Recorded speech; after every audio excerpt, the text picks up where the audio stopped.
What is going on, you guys? Let me figure this thing out here. I don't know if you can hear me okay. Doing something different now. I'm trying to get better quality on the mic here. So let's see. Yeah. All right. So let me bring this down. There we go. That's better. How you guys doing today? Can you see me okay? Let's get back. Let me get back on here.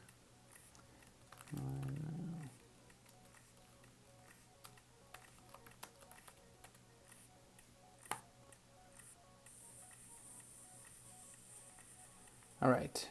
Okay. Let's see.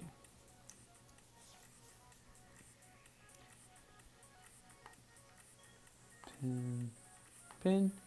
Exit out of this. And where are you guys? Awesome. Let's see. Bring you a little bit this way. Can y'all hear me okay?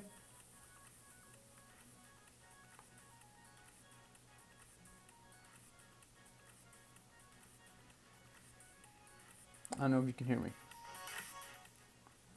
I don't think you can hear me.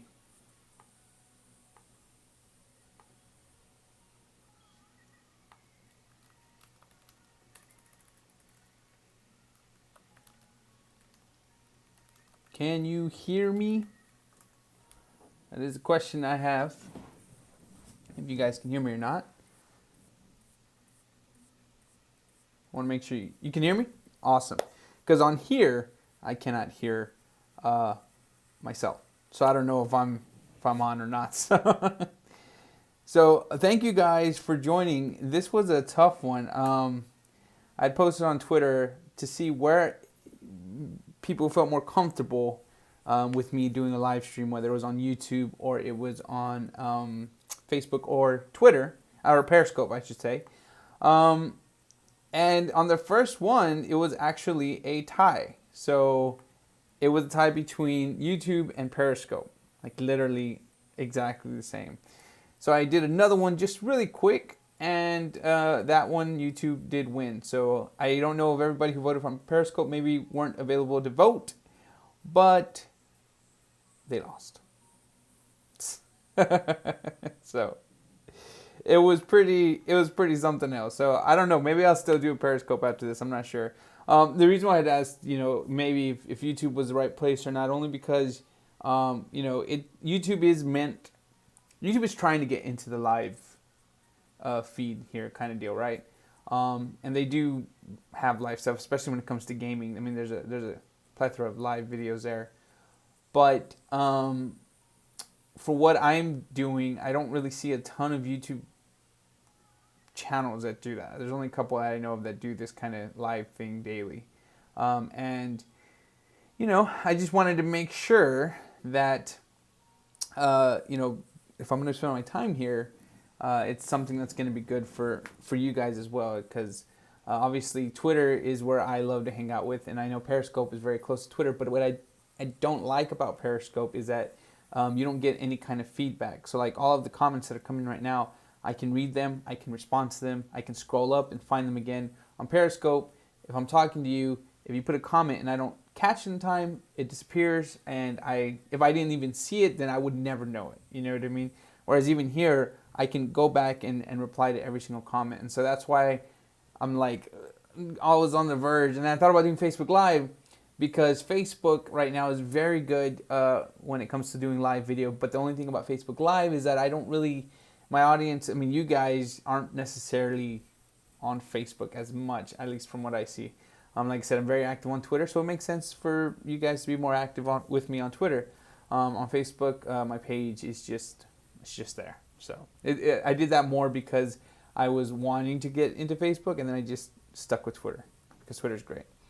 See that, and that's the fun thing, Thomas. Well, first off, thank you, Thomas, and Nothing But Disney. Thank you, guys, for joining me here. But yeah, that's the thing. Like I said, the whole thing about the Periscope, while it's fun and it makes me feel good because I see hearts just going up, up, up, up.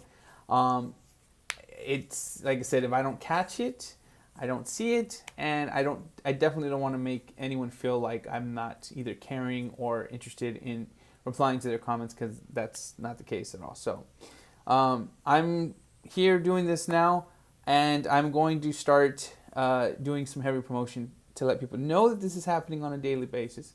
So hopefully this will be good.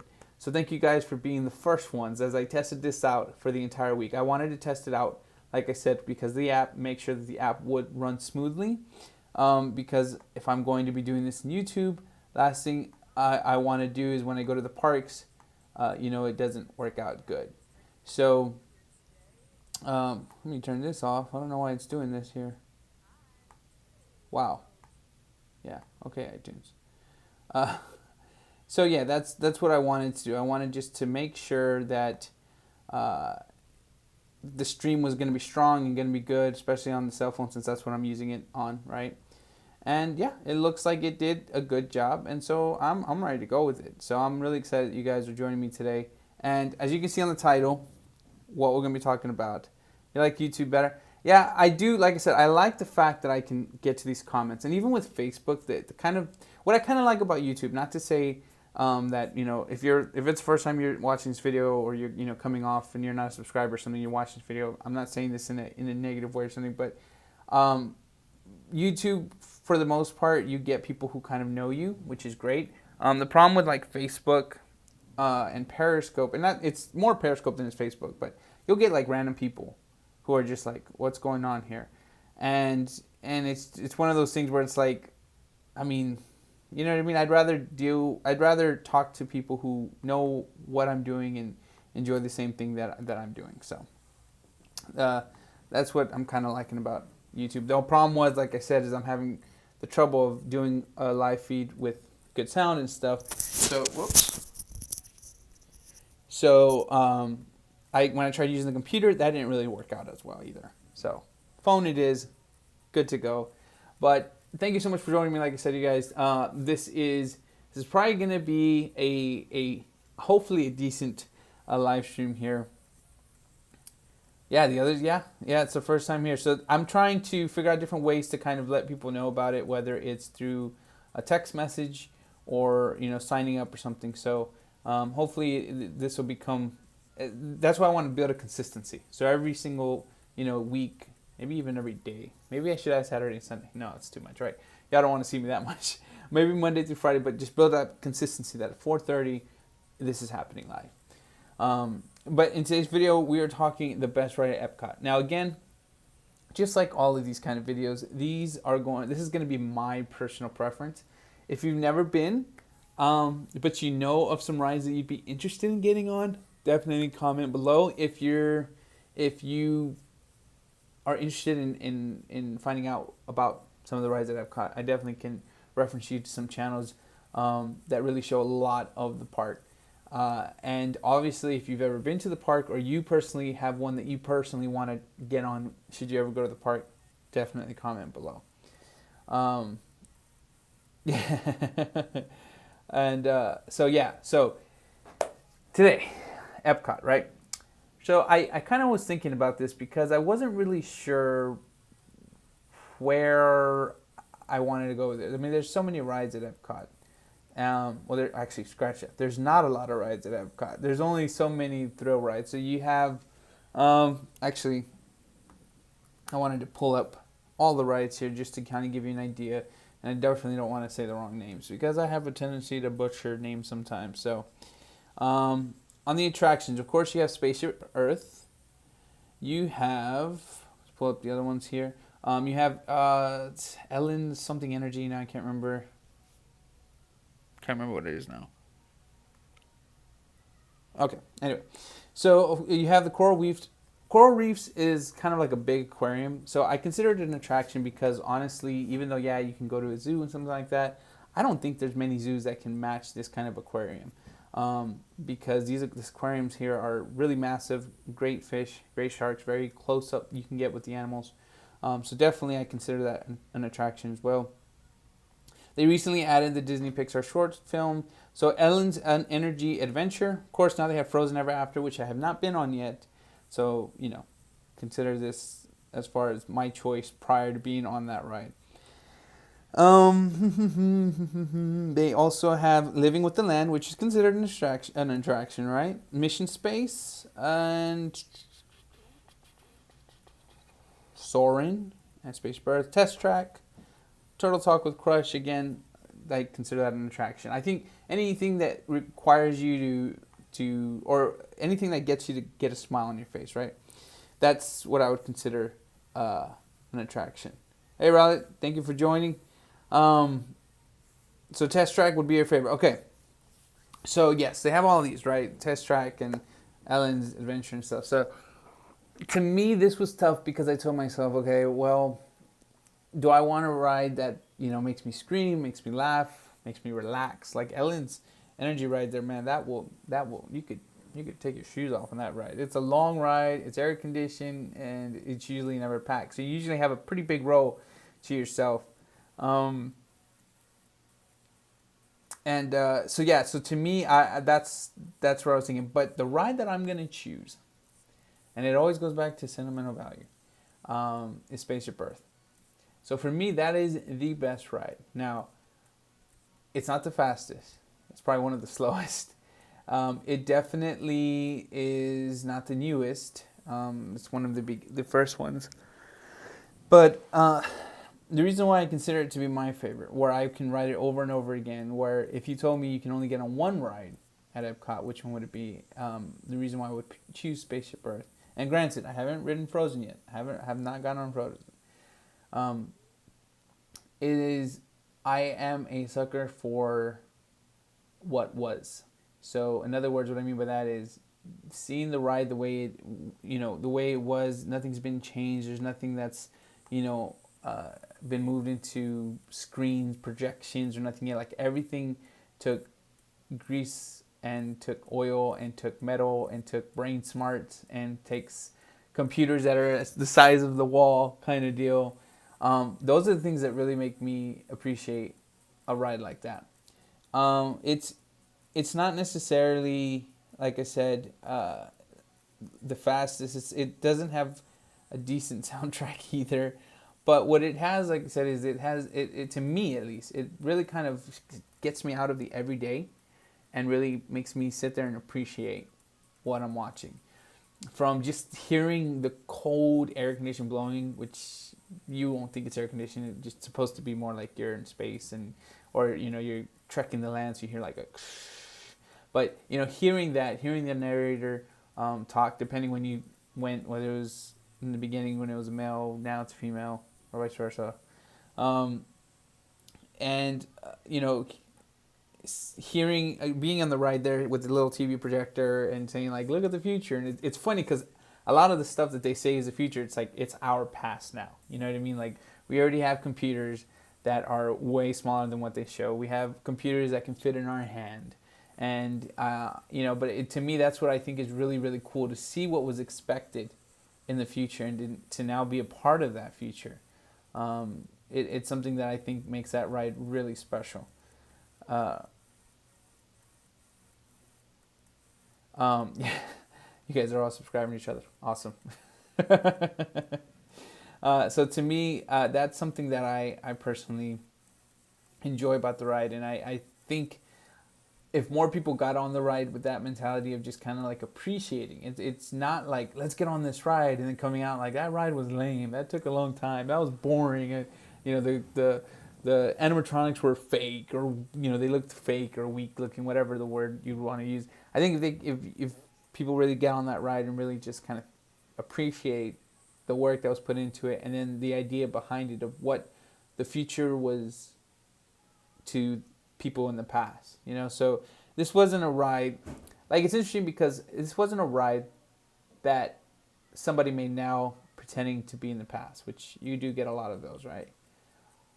This is a ride that was made in the past with a real intent of what would the future look like, a real honest interest on what would it look like. And I think that's something that's a really big rarity to be able to capture that. It's like a living history book, you know, but telling the future, if that makes sense. So that's why I picked it. Now, if you are going to go to Epcot, I recommend that being your first ride. If you're going to ride it anyway, I recommend being that first ride as soon as you get there in the morning. Lines usually aren't too long. Mostly, you would think they would be, because it's a first ride that you catch. But a lot of people are actually scattering to get on the rides like Test Track and stuff. But if you're not into Test Track, if you're not going to get into that or nothing like that, then I'd say check it out here.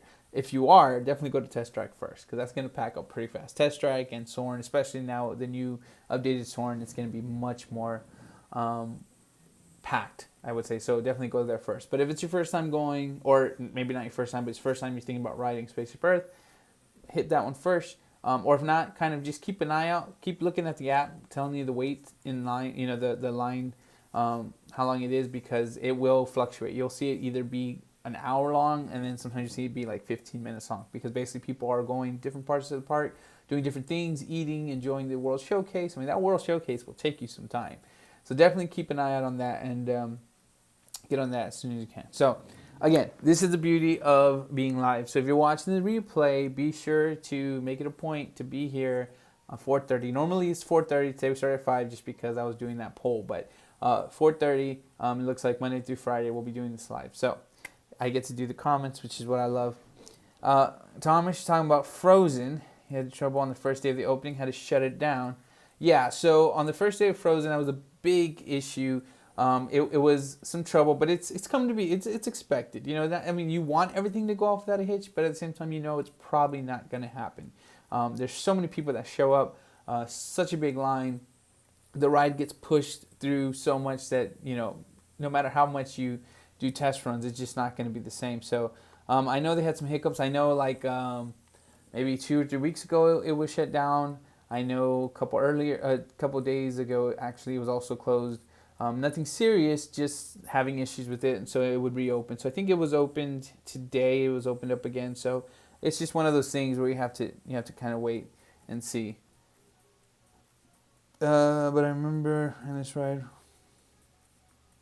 Yeah. Okay. So yeah, that would be Soarin' of that ride.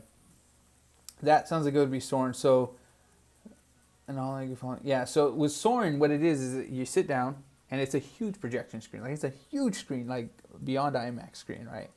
And what happens is your seats actually elevate, and they actually move a little to the left, a little to the right, and it gives you that illusion that you're actually flying on top of all of these landscapes that they take you to, which is through, you know, it's changed recently. What it used to be, though, was like the orange groves, stuff like that. I don't know if it still does. I know they have like a beach. I'm going to find out when I go in a week and a half from now. So hopefully it's not closed or too long that I can't get in. So definitely keep an eye out when I do the live streams. But yeah, that does sound like Frozen for sure. Let's see here. So so Test Track, yeah, Raleigh, you put the Test Track is your favorite. Test Track is a ride that I thought was going to be a lot more intense, and it's not as intense as I thought, but that's a good thing. You know, that is one of those things. You know what I just realized? I keep saying Spaceship Earth. Let me make sure. So yeah, Test Track is basically, I think it goes to 60 miles, but you start off with basically kind of going into a little test area where they check your brakes. They're checking, so you're kind of moving in little spurts and everything, and then once they say you're ready to go, they take you off.